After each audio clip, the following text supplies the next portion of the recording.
Baik, selamat sore kawan-kawan.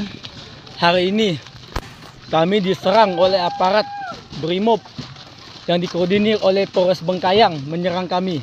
Korban luka-luka dari pihak kami ada 3 orang. Kena peluru karet, gas air mata, sama pukulan. Nah, kami bertahan, tapi kami diserang. Inilah yang terjadi.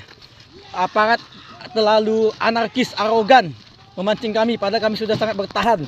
Kami bertahan di PKS.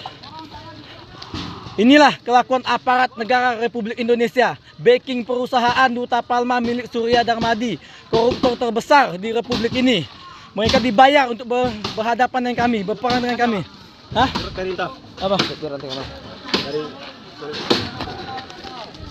Iya.